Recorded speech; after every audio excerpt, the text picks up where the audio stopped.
Hello guys! Ағылшын тілін нөлден бастап үйренудің 5-ші сабағы және бізде бүгінгі тақырып ол subject and object pronouns. Бұларға тоқталмастан бұрын бірінші pronouns деген не екенін түсініп алайық. Pronouns дегеніміз ол есімдіктер. Олар сөйлемде зат есімді қайта-қайта қайталай бермес үшін орын алмастыратын сөздер. Мысалыға, people – адамдар, they – олар. People деген зат есімді they деген пронаунға алмастырсақ болады. Pronounстың ең негізгі түрі ол subject pronouns. Кім, не деген сұрақтарға жауап береді және сөйлемде бастауыштың рөлін атқарады.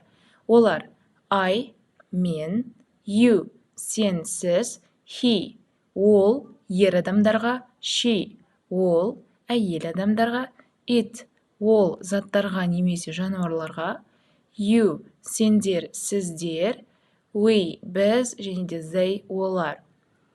Subject pronouns әрқашан етістіктің алдында жүреді. Егер сөйлемде етістік болмаса, to be-дің алдында болады. Қазір соларға мысал келтіріп көрейік.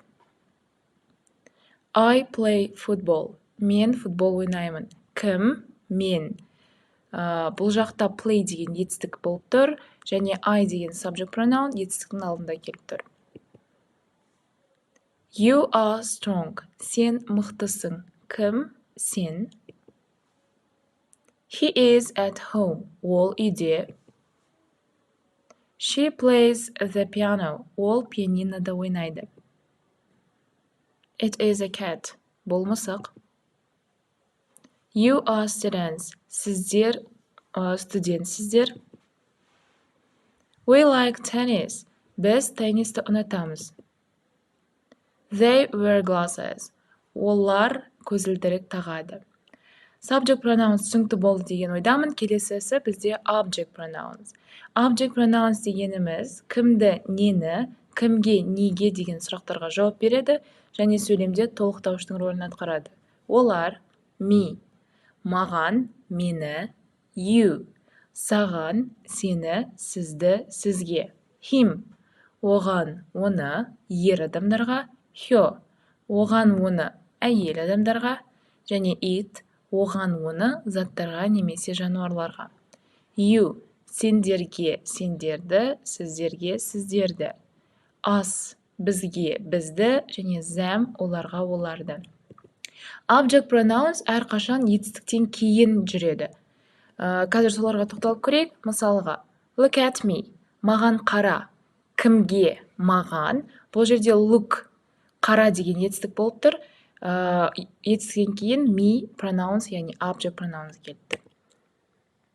I don't know you. Мен сені танымаймын. Мен сені білмеймін. Кімді? Сені. Тағы да етістіктен кейін келіп тұр. Listen to him. Оны тыңда. You like her. Сен оны ұнатасың. I can't find it. Мен оны таба алмай жатырмын. I'll call you later. Мен саған кейінірек хабарласамын. Can you help us? Сен бізге көмектесе аласың ба? She helped them. Ол оларға көмектесті.